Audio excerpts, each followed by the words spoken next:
Now I'm at the point you wanna be with me. I'm vibing out at a higher frequency, cause everything that I want and I'm gonna be, it's when I wake up, that's when I start to dream. Someone you love is talking down, here is the plan. Let it fall through like a handful of sand. Nothing happens overnight, what you must understand. If you dwell on the bad, then you don't stand a chance. Something you want upset, saying why it ain't mine yet. That's because now you have yet to change your mindset. People don't put their mind to rest while they're so wired. A lot of people go to sleep and wake up tired. Power of positivity and persistence. Say that I can, we'll just sit back and witness. Make an impact when our time is done. Make money, help people, and have lots of fun. Whoa.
Welcome to 2 Minute Drill, the first pitch-only show that features entrepreneurs from all walks of life, competing each week for a mix of cash and prizes. Hosted by legendary entrepreneur, sports executive, and investor, David Meltzer. Contestants have just 2 minutes to deliver their most convincing pitch ever. Who will fold under the pressure? Dude, maybe you need to go get some therapy. I don't think anyone's gonna work for you. And who will thrive? I thought your pitch was outstanding. After the pitches are complete, the judges will deliberate to decide our champion. You need to, in my opinion, figure out how you can niche down so crazy small that it's perfect. Will they rise to the occasion? So we just missed that heart inside the pitch. It would change everything. Will they blow away the judges? I thought your pitch was amazing, and every step of the way you were hitting it. And I'm like, in my mind, I'm going check, check, check. I love how concise you were about the value. It saves money and it saves time. Will they be crowned champion? Your 2 minutes starts now. David Meltzer hosts 2 Minute Drill.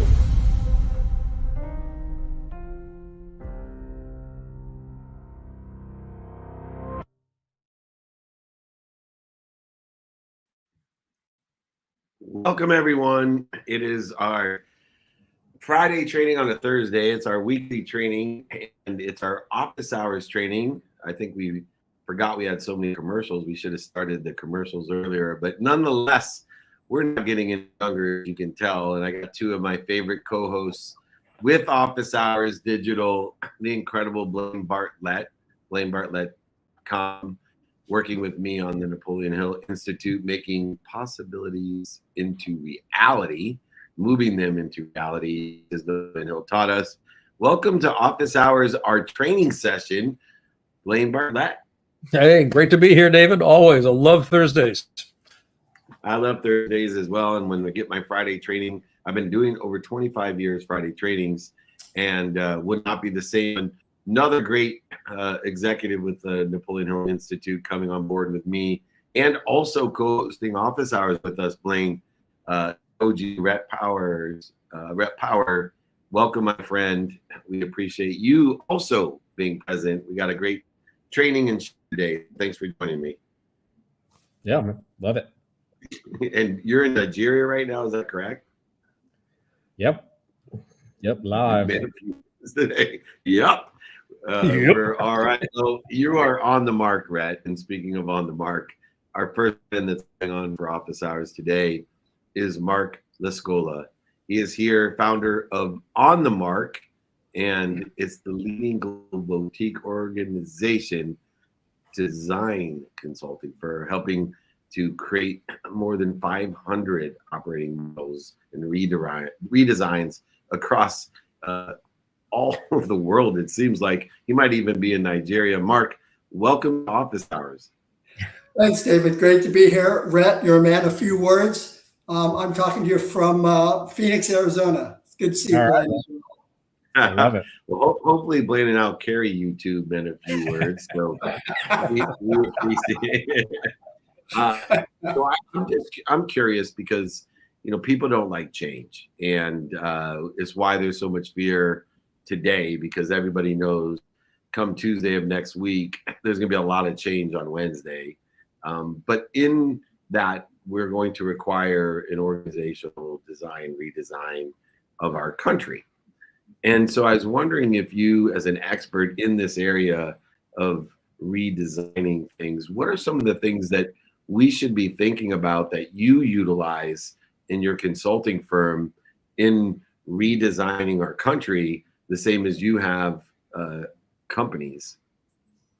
Yeah, it's at the risk of straying into the political, I think, and gender dynamics, which I think you have to be able to in order to talk about this. But I'll give you first a little bit of background. Is my training is in clinical psychology, and particularly human systems. I started out my career in that, and then got involved in community economic development early in the mid '80s, and then had my first redesign experience in 1987 through kind of a theoretical but very practical set of principles called socio-technical systems, which is based on the premise that that you change behavior and you change a technical system simultaneously.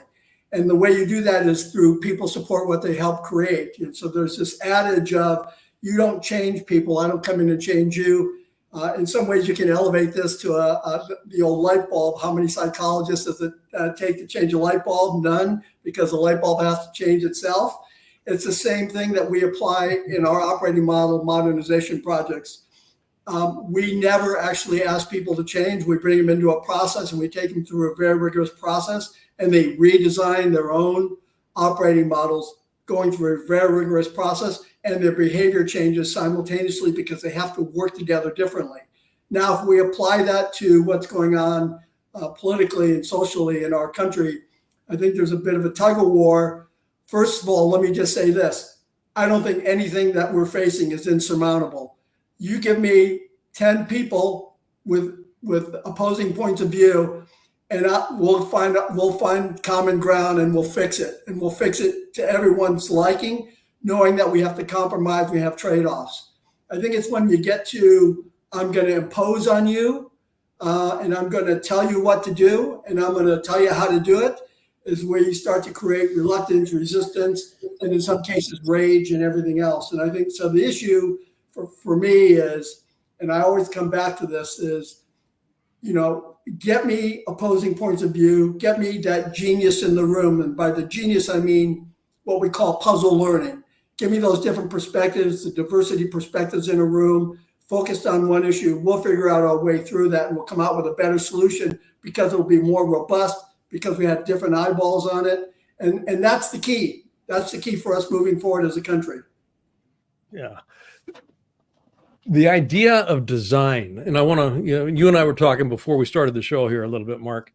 The notion that the environment will design me in return. There's a reciprocity. Mm-hmm. So a lot of entrepreneurs, business leaders, don't really pay particular attention, in my experience, to their organizational design. And as a consequence of that, they're trying to fit a round hole or a round peg into a square hole. The idea of shifting behavior. Behavior is always a consequence of meaning. So if I'm managing the meaning, I'm managing the movement that is generated in the system. And managing meaning ultimately comes down to a design question. That's right. So in the work that you do, how do you actually broach that? Because that's kind of a chasm for people to get over, because they get lost in the weeds. We're just doing our business here. How do you get them to actually step back, look up, and go, oh, there be danger here if I don't pay attention to this? Yeah. So David was right. We've done over 500 of these around the globe, and one of my beliefs is let's not make the same mistake. We'll make new mistakes, but not the same ones. So our 8-step solution, we have 8 phases, and each phase sets up a set of decisions that have to be made. And one of those phases, the second phase, has to do with setting up the strategic intent, what differentiates us, what are our values, what are we about, what are we really offering to our customers, what's our value proposition. Now, that work is so critical, which is, I can share with you, is never as substantive as it needs to be in most companies we walk into. But that work then becomes the set of criteria and the requirements for whatever operating model is put in place. So as people are designing what we go through a concept and detailed design or detailed operating model, they're always going back to the requirements and saying, if we do this, is it going to achieve that? So what happens as a natural result, Blaine, is people internalize that. People internalize that strategy, that differentiation, those values in real time by doing the problem solving together in a collaborative environment. And it takes on a life of its own. Let me give you an example real quickly. There's been a handful of projects where we've gone almost into detailed design, early implementation, and the CEO or the leader has been fired or moved, and everybody thinks, oh, what's going to happen now? And what happens is when a change is embedded in people and they internalize it, it takes on a larger life. So it's not about the CEO going out and professing what needs to be done. What happens is people carry that on like a legacy. And I've seen it tens of times. And it's a beautiful thing when it happens, because it's all about a leader's job is to get the message out so that people can make meaning and relevance. And your word relevance, Blaine, is so spot on. It's meaning and relevance in terms of any business strategy. So it's critical. Well, you're muted, Rhett. The old Nigerian computer. Mark, I'm fascinated by. I didn't want to get the gunshots in the background. That's awesome. Duck, get under your desk. Stop dropping. We're all old enough to remember. We're all old enough to remember getting under our desk, aren't we?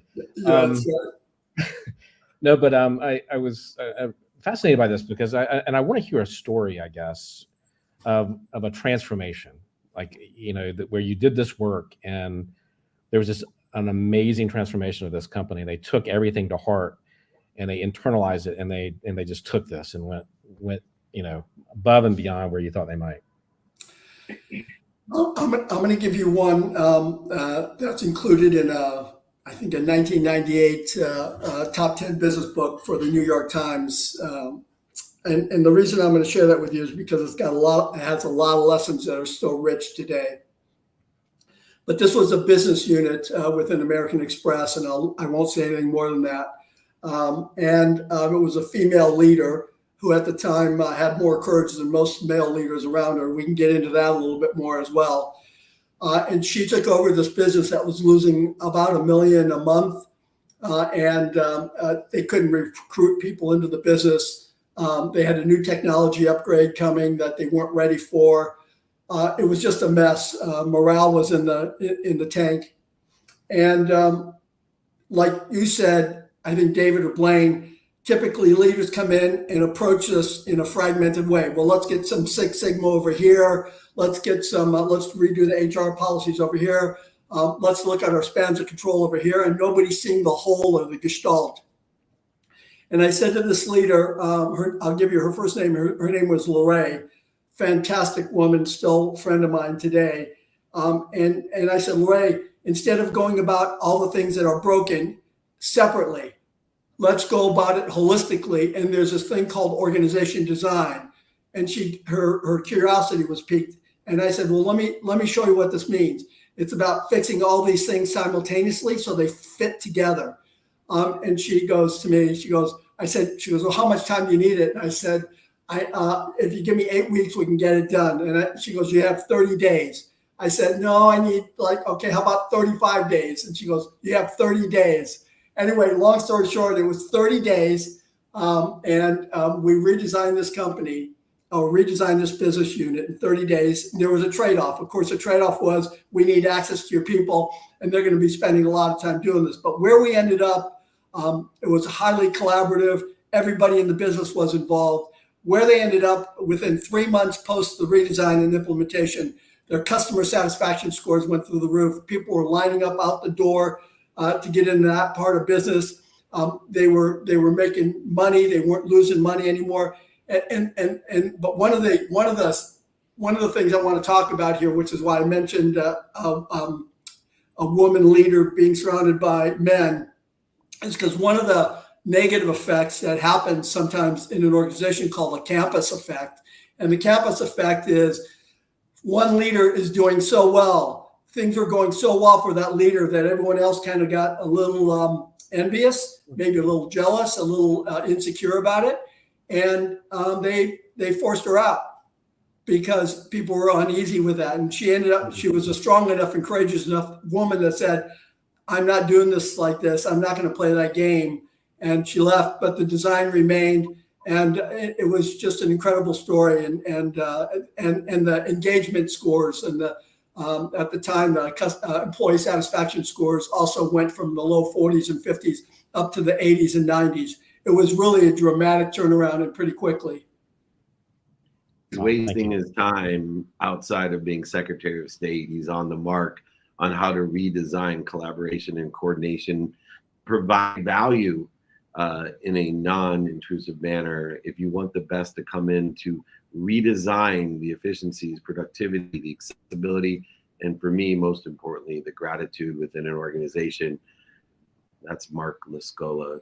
He is my next Secretary of State. He's going to bring us all together, the founder of On the Mark. Go to onthemark.com. Mark promised me that you'll come on all of our shows. We need more of you. We'd love to see you in person as well, whether it's in Vegas, California, Arizona, or even New York. You definitely are needed in our neighborhood. I'll bring the best out of especially this country and its organizations. We appreciate your time. Thanks for joining us. Thanks for having us. Thanks for having me. It's great to be here. Thanks, Mark. You got it, man. Awesome. What a great start to this Thursday, Friday training. An amazing man.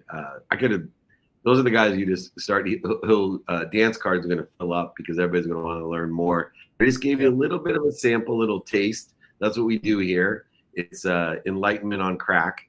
We just give you a little bit of taste, and then you want more enlightenment. And Ron Gutman is here to do the same. Co-CEO, co-founder of Intrivo. You're going to have to tell me which one. But talk about customization, personalization, utilizing technology to help healthcare become more delightful. Lightning. Welcome, Ron, to Office Hours. Yeah, good to be here, David. Thank you for having me. What a wonderful show you have. I'm a big fan, so thank you for. Thank you. Well, it's the guys that make me look good and women that are on the show, but these two co-hosts are mentors of mine. So I get an MBA in a day, especially on Thursdays, Office Hours, which is why I made up my training. Now, first of all, we pronounce it Intrivo or Intrivo? Intrivo, yeah, it's Intrivo. Intrivo, okay, I got that one right. So how do you make care more delightful? I thought that was a phenomenal explanation and adjective to use, because I dare to say I've never seen a company or any person tell me that healthcare is more delightful. What do you do? Serve sprinkles at the end? Yeah, exactly. No, look, I mean, we've done it. We've done it with more than 100 million people already. I mean, the OnGo, which was our platform that we started commercializing during the pandemic with some of the OnGo test to treat solutions. We're one of the first ways to handle COVID with testing, with treatment, and really we're able to streamline this whole process of care. You didn't have to go to a doctor, go to a testing station, figure out the pharmacy, insurance, is it covered, is it not covered? I mean, all of this headache that all of us are really familiar. That's why you're saying like delightful healthcare. What are you talking about, right? So we had the same problem, and then we decided to streamline the entire thing and build this amazing platform and an AI that enables us to basically understand what you have, understand what's going on very, very quickly, direct you to the right level of care, connect you with the right professional or the right way to identifying what's going on, identifying the right solution very, very quickly, providing that solution to you and delivering it to you. It's not just, telling you what you need to do or take this drug or do this thing and then you're on your own, but actually providing you the solution and then holding your hand throughout the entire process of recovery. So until the point that either you got a handle of it, if it's a chronic condition and you need to continue managing it, or it's solved because it's something acute that you can move on to the next thing. So using a combination of a platform, we are a technology company, so really like a platform that you can access from an app, from a website, from wherever you are, and through an AI that streamlines that experience and understands you and personalizes the right kind of pathway to you, we create delightful experiences. The creation of a delightful experience is interesting. I'm on the teaching faculty of the American Association for Physician Leadership. And I remember a program I did a couple of years ago where I actually put a question up on the screen for these docs and hospital administrators to consider. And it was, how do you bring joy into the hospital experience? And they just kind of looked at me like I was from Mars. And I was going, no, I'm serious. I want you to, and put them into some small groups and said, I want you to just kind of brainstorm a little bit about this. It was fascinating what they came up with. They hadn't even recognized to begin with that joy could be a part of the healthcare experience. And once they got that epiphany, it was interesting to see what began to happen. And I got some feedback from folks after the program in their clinics about some of the things that they started to implement. So a question for you here, Ron, has to do with what are some of the things that you've seen implemented that actually at a granular level, at the experience level, actually has changed the experience of healthcare for the consumer, the patient in this case, and or the nurses, the staff, the docs that are involved with it? Yeah, I think there are several categories that create delight. One of them is speed, which you're very much unused to in healthcare. Everything takes a long time. Everything takes scheduling and friction and stuff like that. Speed. I want to get what I need to get. I want to get the access quickly. I want to understand what's going on quickly. I want to get the solution quickly, and I want to get better quickly. So I think like emphasis on reducing friction and creating speed to solution.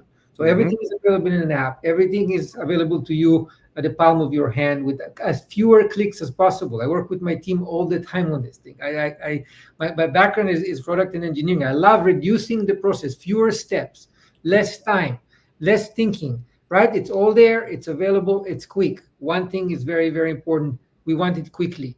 We definitely want to be in a trustworthy place. It has to be high quality. We can't get quick and something that is, going to give us the wrong solution. So we need to connect people with the right kind of care that they can trust. They know that they're getting the right prescription from the right kind of healthcare professional that provides care that is actually the right care for them. So I say quality is the right and a very important part of that as well. And the last that is very important is personalization. It's not the one solution fits all because, you have a cough, so you must have something that, everybody takes and you're going to be fine, right? Like it's going to be a solution that fits you. And a solution that fits you is not just clinically fits you, but also what about budget? What about something, some people have more and some people have less, but they still entitled to get access to the best care possible. Some people have things that are available to them locally. Some people need to get delivery. So when we think about care, we can't just think about the clinical aspect of it. We need to think also about convenience. We need to think also about price. We need to think also about access, right? So a lot of things that people may want to take something or believe it's good for them or it is good for them, but it's not accessible to them. So directing them to the right solution that is not accessible is frustrating. So personalization is another key factor of delight, right? So I think quality, speed, personalization, and last but not least, maybe the most important thing, empathy. Really, like we're all forgetting that in healthcare way too often, right? Like it's not just about the utility. It's really healthcare is not just about health; it's also about care. Is the solution and the people who are involved there, and even the machines themselves, are caring enough? And what we're doing right now, which is unique, we're actually designing an AI that is compassionate, right? That is tuned to people's emotions and feelings and adjust itself to where people are, because we think is as important as the clinical solution. Great. Thank you. We doing all right on time? We good? Yeah, let's just do a shorter answer on this one, but we want to make sure we get all of the knowledge. So go ahead, hit them up with a more closed-ended question. What color is your favorite color? No, I'm kidding. Two things. One has nothing to do with this. I got to talk to you. I have a TED Talk in next year, and so I need your advice clearly because you did it right. The other thing is, tell me about the trip to Bhutan quickly. I know my friend Keith Farazi was just over there with a bunch of coaches helping the government. Were you part of that trip, or was this something you did on your own? Or No, it was amazing. I just came back a few days ago. It was a trip of a lifetime. I went there with a few academics and some local clergies, and it was just what an amazing place. I mean, talking about mindfulness, talking about caring, kindness, nature, right? Connecting back to the fundamentals, right, of what makes us human, right? And I think that it's a country that I said it's kind of like a bubble of tradition, because it's so isolated from the rest of the world, kind of sandwiched between China and India, on the mountains, on the Himalayas. It's 70% forested, and they're keeping it like religiously, right? Like if you need to cut a tree, even if it's on your property, you need to get this special permission from the government to cut the tree because they want to keep it 70% forested. Right, so and they're connected to nature like no other place that I've seen, and that helps them connect to their inner selves better. I mean, it's obviously a country that is rooted in religion, right? It's rooted in tradition, right? And the fact that it's not in the trajectory of fast progress. I mean, it's low. The GDP is relatively low. I mean, we're talking $3,500 a year GDP. But the previous king said that GNH, which is Gross National Happiness Index that he put in place, is more important than GDP, right? And people were happy. People were happy. And what was interesting for me is to try to find the foundation for the happiness. And I did find that simplicity and connectivity to nature have a lot to do with the foundation for happiness. So does purpose, and you have a definite purpose in what you're doing, Ron, and we appreciate that. If you want to see how AI and other technologies allow for healthcare to be more delightful, accessible, and personalized, you have to check out Intrivo, intrivo.com.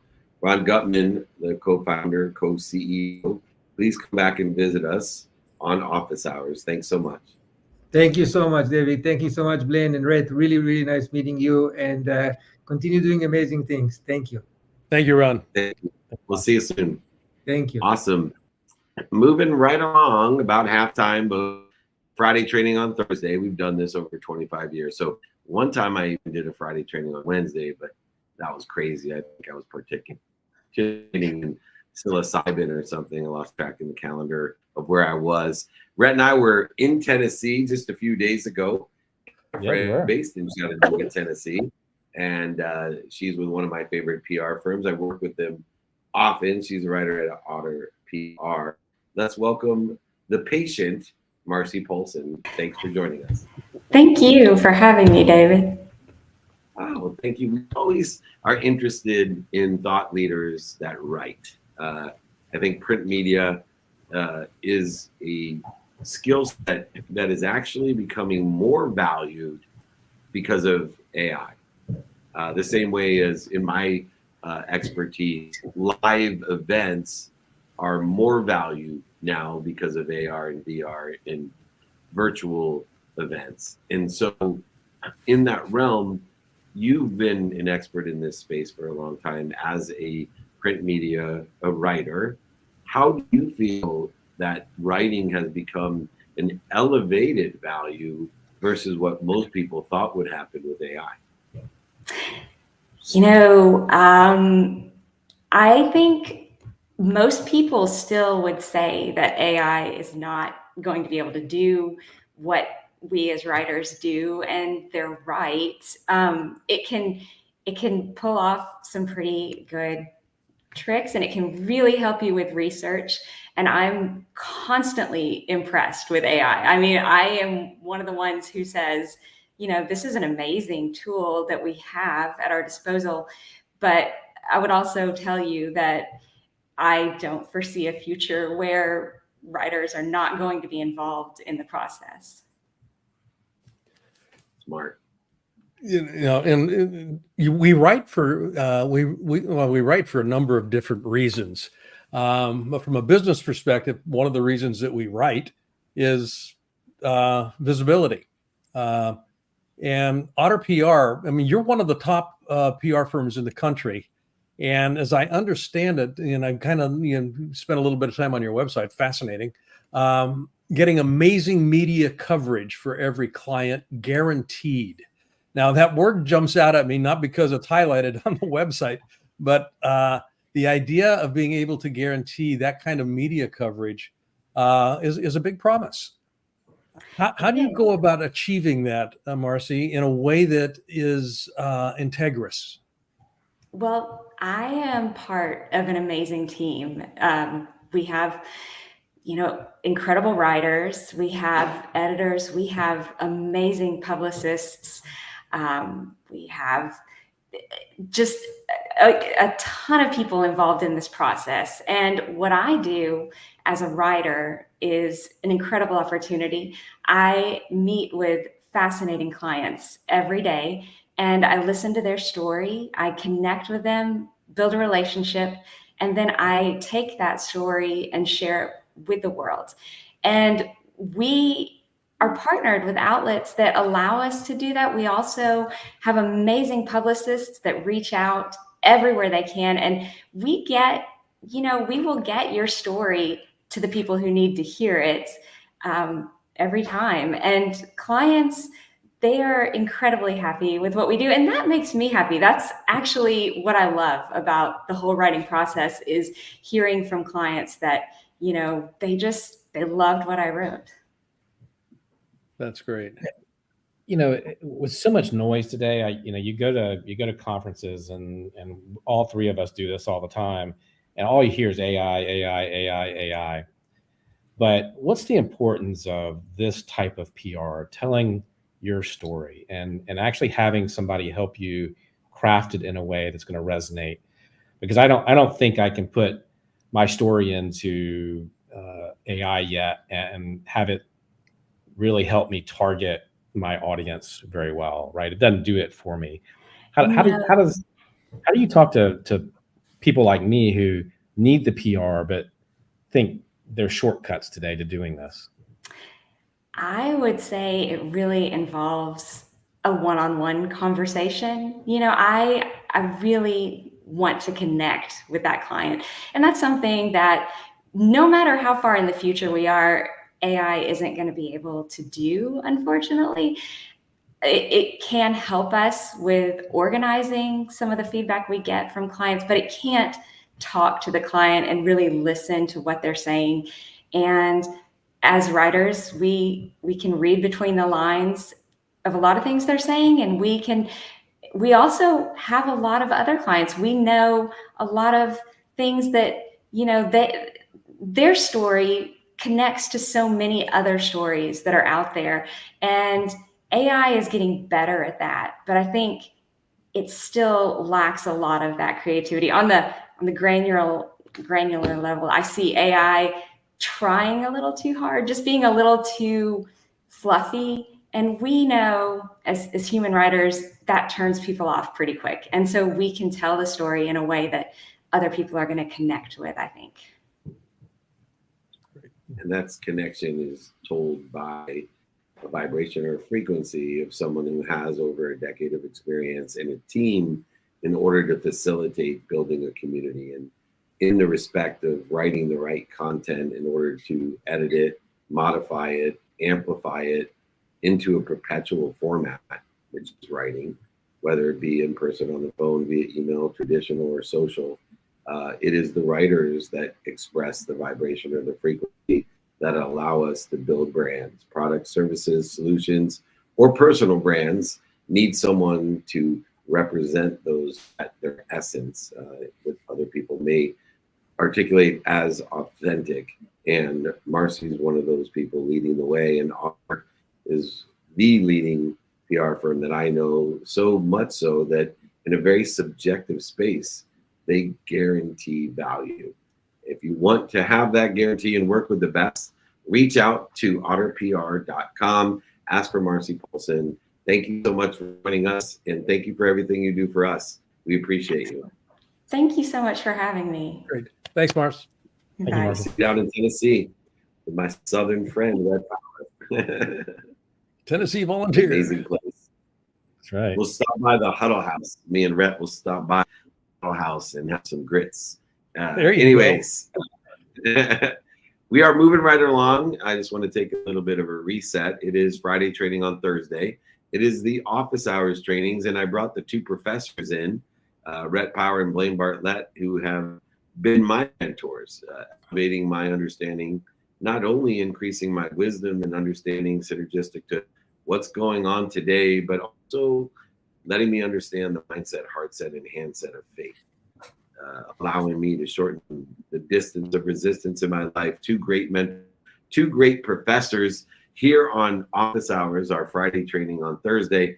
I want to remind people, if you like the takeaways from today, if you like the exercises, guides, or books, go ahead, scan that right there, or email me, david@dmeltzer.com.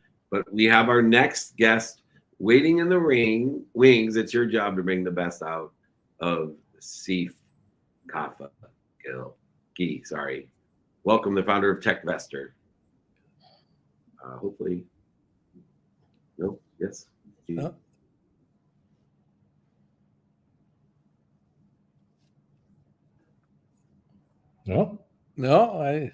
Okay, we lost David here. I know that there was a question about whether Sif was going to be in the room or not, and they hadn't gotten a final confirmation. So it looks like, Rhett, it's just you and me. You and me, brother. What was your big takeaway from those conversations today? The idea of connection is I think a thread that ran through everything today, whether it's positioning myself from a PR perspective, or through a smile, or through software. I mean, how organizational design. What am I connecting to? All of that stuff. And nothing works in this life unless connection is made visible, unless I'm actually working with it. So that would be the key takeaway for me right now. How about you? Well, I went to Starbucks this morning. In Nigeria. And I normally go to this. I normally go to this place, and nobody smiles at me. Well, today the person smiled. The barista smiled, and it was in it. You talk about connection, and it was sort of strange that he was on today, and he talked about. I mean, his whole TED talk with 10 million views was about smiling, right? And I noticed it, and it made me noticeably feel better. It had an impact. And sometimes you just go through life and you get in sort of the zone and you don't notice little things like that, but that makes a huge difference. I mean, just think about how you can improve somebody's day by just a smile. It's a simple smile. Yeah.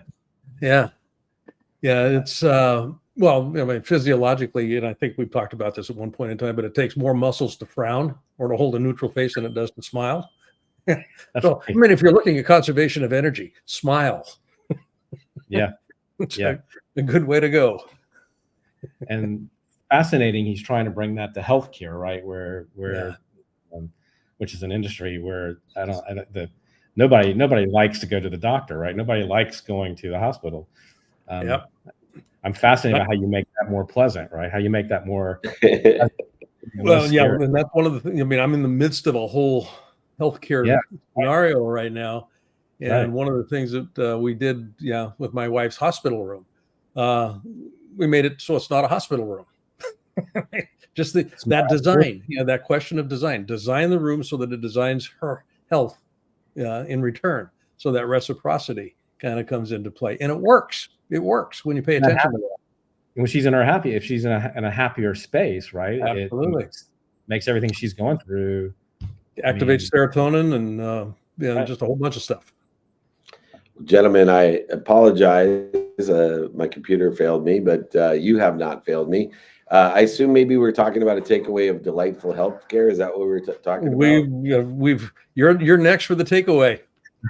Yeah, so I actually like to take a few questions because it is a Friday training, and if you need to drop off, can. But I run it for an hour, our trainings as well. So I was hoping maybe we could take some questions if we could, and bring up somebody else. And while we're bringing up some questions, I'll give you my takeaway. Gigi, if you can get some questions run up there from the team, and we got a lot of people on here. So my takeaway is interesting because I like the design side of it. Organizational design of taking divisive and separate solutions and finding a common denominator that creates these efficiencies, effectiveness, statistical success in an organization.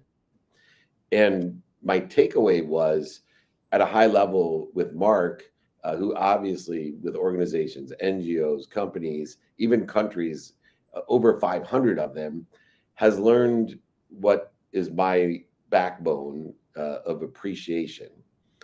And it seemed to me that the greatest progress that he makes in the redesign of these organizations, in which I want to empower or at least elevate the awareness for everyone in this country, is to appreciate our differences and the disparation that occurs, especially with the election coming out.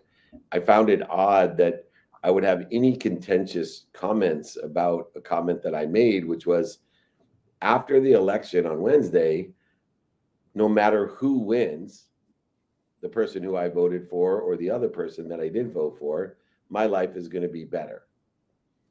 And I know it's aligned with Napoleon Hill, the idea that my life will be better regardless of the changes of time, emotion, and value that occur every single day. And my life has always been better because I have a power to redesign my life.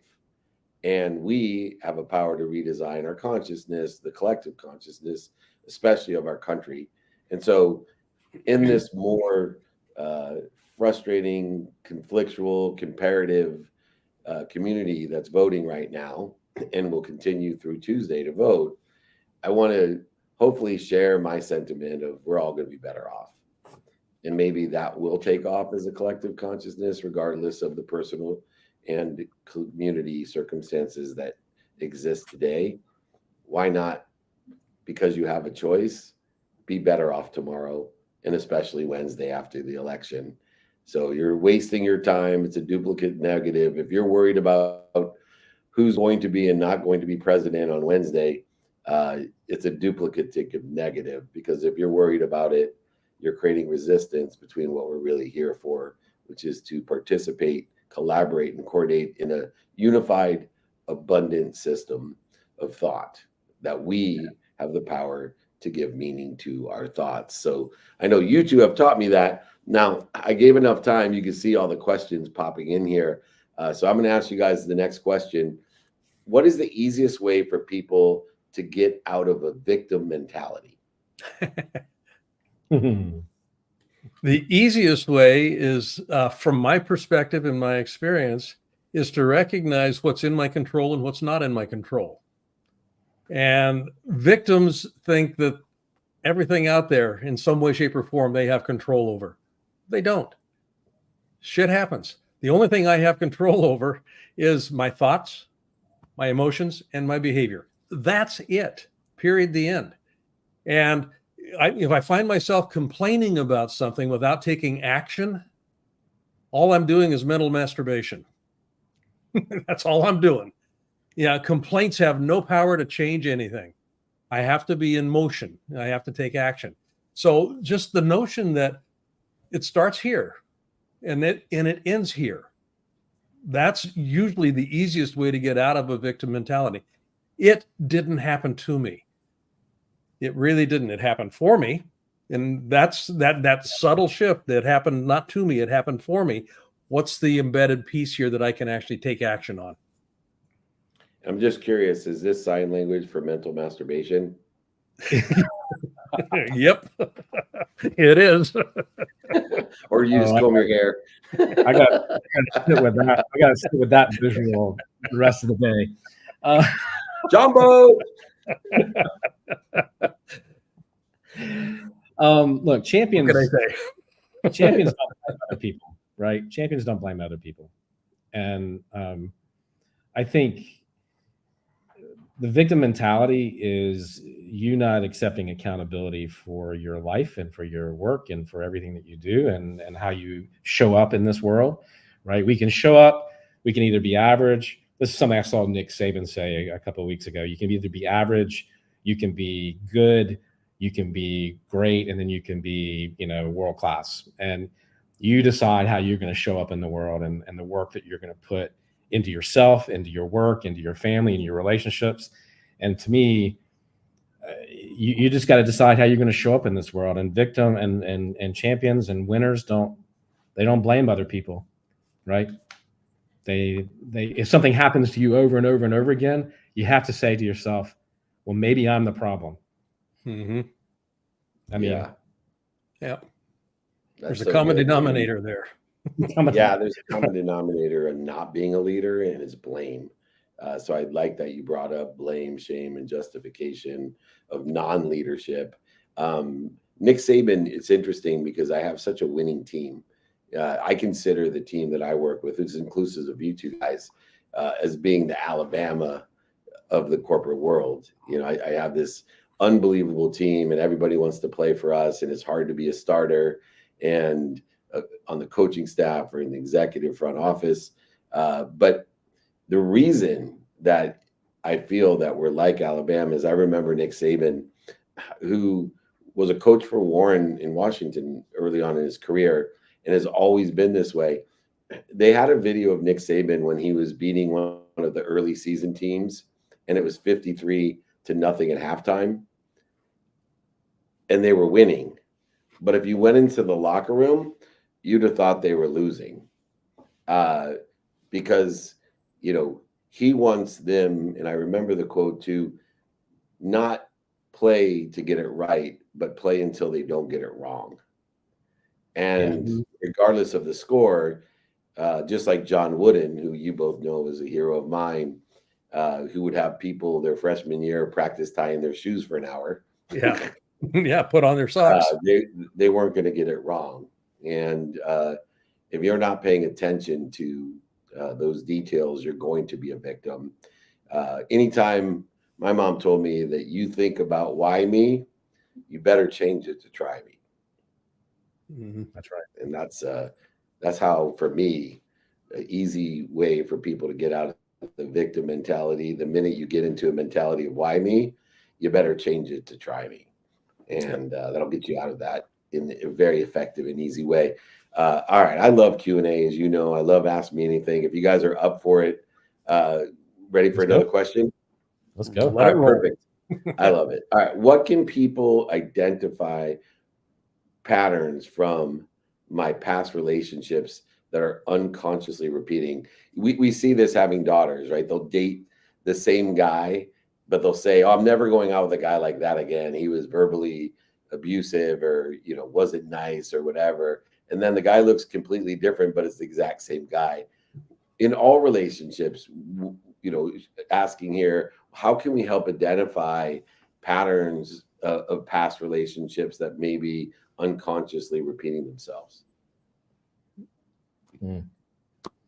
Rhett? I think it's you got to look at is the person you're with, and maybe this isn't going to answer the question, but I think it's really important. If you're making the same mistakes, if you're ending in relationships in the same way, if the same conversation keeps coming up, right? You don't communicate well, or we're not growing together, or if you don't see me, or you don't hear me, you don't get me. If you're having those kind of repeated patterns in relationships and people keep telling you the same thing, then I think you've got to spend some time with yourself. When we were at Napoleon Hill the other day at the archives, I was reading this thing. He was talking about silence, and that you need silence to get out of all the noise so that you can actually learn and understand yourself better. And I think, if you find yourself in a relationship that's tough and is not working, spend some time with yourself in silence and try to get to understand what your patterns are, what your habits are, how are you showing up in this relationship. And you're probably going to find some ways that you can, and patterns you can break, and things that you can do better. And you have to be willing to do that. Otherwise, you're not going to grow in a relationship. Relationships are hard work. And I think also having that conversation with your partner on a regular basis, checking in with your partner on, how am I showing up to you? Are you, and being willing to have those hard conversations, I think is why a lot of relationships sort of fail, is we're not willing to address those things, which are hard. Mm-hmm. That idea of silence. Silence thinks, most people think that silence, sitting in silence, is the absence of noise. It's actually the absence of self. Ooh. And just starting from that premise, there's nobody out there but me. So anything that I'm encountering on an ongoing, on a repetitive basis, and this is where patterns come in, it's just an aspect of myself that's showing up in the form of that other person. And if I'm actually paying attention, this is, awareness is the foundation of emotional intelligence. If I'm paying attention, I will see me coming at me over and over and over again. And it's a part of me that's showing up in this other person. So that's where the patterning actually, is being presenced, rather than making it about somebody else, making it, shifting the focus back here. What am I bringing to the table that is being, mirrored back to me, in the form of this person in this relationship dynamic? When I started playing with that about 30 years ago, my life transformed. I mean, it was an amazing experience to look at the new aggravations that I was bringing in because I was uncovering a new part of myself. And the old parts that I had, been having trouble with, when I recognized that it was just a part of me, and I spent some time working on that person or those people never showed up again. And it was interesting. It was just a fascinating exercise in designing a life. Because that's what I'm always doing. I'm designing a life.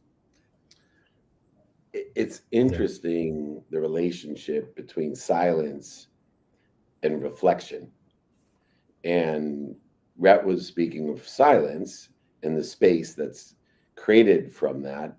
Blaine obviously articulating reflection and understanding what that actually means in the concept of identifying the clues of who we are, which then becomes a pattern in a consciousness. Mm-hmm. To allow us to make different choices, we need to be in a different consciousness and have an alternative reflection. And it may require us to have a different space in which to create or co-create that reflection as well. And so I think it's very difficult for people without silence and reflection to identify the clues, because if you can't do those first three predicated upon finding a pattern, you'll never see a pattern. Right. And so there's an elevated awareness of this reflection, which holding space for reflection usually occurs when we are silent. And so I think it's really interesting that all three of our answers are coordinated and collaborated into the idea of clues, patterns, and choices and consciousness itself. But without the ability to be silent or hold space and then reflect, we can't even identify the clues. And if you can't identify the clues, you won't have a new reflection. You won't see a pattern or have a different consciousness in which it was created. They're fabulous, man. MBA today. Go ahead. Let me add one more thing to that. I think it's important. Those patterns often, the result of those patterns are triggers, right?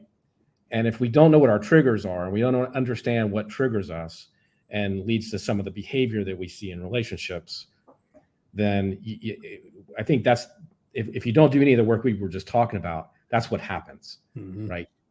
and you get those patterns and those triggers, and it's destructive.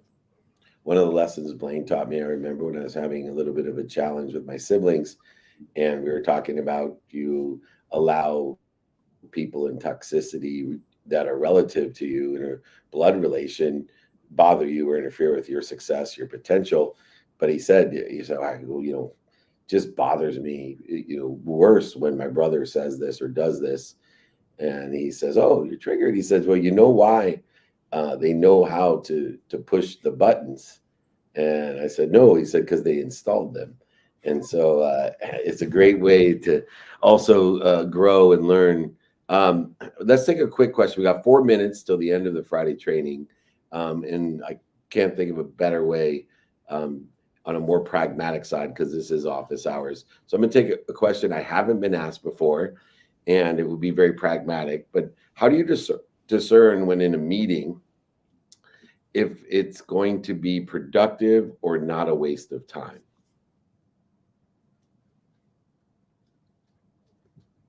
That's easy. Yeah. Go ahead. Yeah. No, is there an agenda? Is the agenda relevant to what you're dealing with or what you're supposed to be there for? Are all the right players in the room, all the decision makers, all the key stakeholders? And if those things are missing, I imagine it might be a waste of time. Yeah. One of the ways that I found that that shows up, agendas, absolutely crucial on that. But the other one is a declaration, an upfront declaration. What's the purpose of this meeting? So that when we walk out of here, here's what we're going to have. And then holding that line, because things start going into something gets thrown out, and again, we're down that rabbit hole. Nope, come back here. That's not the purpose of this meeting. This is the purpose of this meeting. And having a team leader, a meeting leader that is holding that frame and holding that context is crucial. And the only thing I have to add to that, Genius, is knowing your timing and risk tolerance before the meeting. One of the expertise that I have in a productive meeting is I'm very disciplined in knowing the timing and risk tolerance, which I've developed a 5-minute rule or a 20-minute rule to a meeting on the phone, or a 20-minute rule for an interview or a meeting, because I know that we are in an explorative. If we have an agenda, have the right people, have a definite purpose, I still think it's important to have a definite timing and risk tolerance to the meeting, so that I can put it within context of value and productivity as well. So as we end here, I want to thank my two professors here on Office Hours, my two professors of Friday training. I've been doing Friday trainings on different days, but every single week. I haven't missed a week for over 25 years. That just means I'm old. And so I appreciate both of you reminding me what a blessing it is to do these things and to have you in my life. If you want to know my mentors, well, they're right here. People ask me all the time, who do you learn this shit from? Well, I learned it from BlaineBartlett.com, Moving Possibilities into Reality. Also, a key member of my Napoleon Hill Institute team, as I've just been appointed the chairman of Napoleon Hill Institute, and also another mentor of mine, Rhett Power. And you can meet him at his email there, Rhett@rhettpower.com. Both are available to help other people always. They're accessible, gracious, and productive in the way that they live their journeys. And I appreciate them as words could never, ever communicate. I love you both, and I always have your back, and I'm proud of you. So thank you for joining me. I'll see you both soon. Yep. Rhett Power, ladies and gentlemen, Blaine Bartlett, the double B. Thanks for being here. Office Hours, Friday training. See you guys soon. Thank you, guys. Thanks. Awesome. These guys are great. All right, everyone. We are on the move as always. We had a SoFi Media Day. We have new offices for Napoleon Hill Institute here in the Irvine Towers. We got studios, masterminds, and offices. Swing by our new office right by the airport. We'd love to have you in Orange County. I'll be in Cancun tomorrow. We got a couple good speeches, meetups, and holding courts in Cancun, Mexico. Then to Vegas to film season 7 of office hours will be in Vegas at the SiriusXM studios in the lobby of the Wynn Hotel. It's an amazing thing. Come by. We have a VIP dinner each week. Please come by. And then we're off to New York for the UFC Mastermind, UFC 309. Come to our Mastermind VIP dinner and our UFC suite in New York City. So that's an active bunch of days. If you want to join us, go ahead and join our alerting system, 949-298-2905. If you want to exercise and guide from today or a book, just email me, david@dmeltzer.com. You see how to spell Meltzer right there on my license plate.